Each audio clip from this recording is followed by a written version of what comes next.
What is up? Doing another monk deep dive here, but this is more of a pivot video. I said at the very beginning that I was going to be learning a lot about monk, going into every deep dive I do learn, but I underestimated how much I was going to be learning about monk. I've been learning an absolute boatload. Thank you to everyone who's giving me suggestions that I'm weighing against each other. Now, instead of breaking it down into, hey, there's a stunning strike build and there is a flurry of blows build, I'm kind of changing my perspective to playstyles. As I see it currently, the monk's primary playstyles are the hit and runner, the controllers, the archers, the frontliners, the grapplers, and the utilitarians. So for the hit and runners, we have the drunken master, we have the open hand, and we have the sun soul. You can make any monk a hit and runner. You can give them the mobile feat and you can kind of force the issue, but by having natural hit and run abilities, we're always going to be superior to the subclasses that don't, because they have to invest their resources into being hit and runners, where we can invest our resources into extra damage, for example. So it just cannot compete. When it comes to the controllers, I've divided it into two different sections because I actually feel like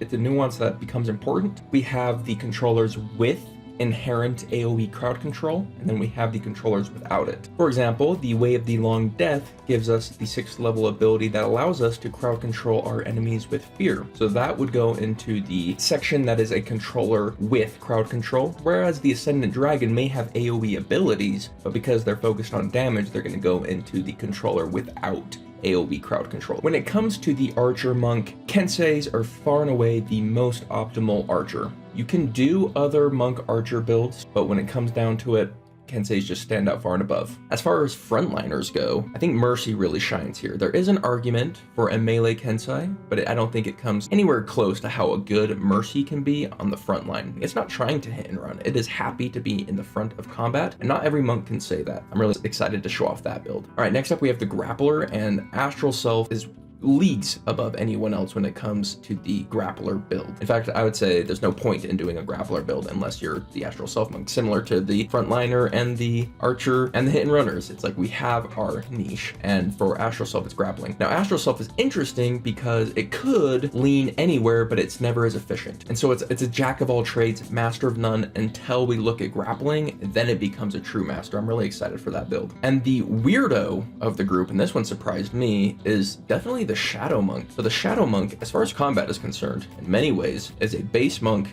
who can cast darkness and silence. And that was really weird to work around. You can't see through your own darkness. You're concentrating on things. So it's less good to go into cleric or druid because we're concentrating on darkness or silence. It takes our concentration. What I've been surprised about is that a lot of these monks have a niche. There are some that are just clearly inferior. I'm looking at you, 4 Elements monk, but overall, I was surprised at how many had their own specific niche. But this is how I'm currently organizing my thoughts around optimizing monks. Let me know what you guys think about this in the comments down below. But other than that, I hope you have yourselves a lovely day, and I'll see you on the next one.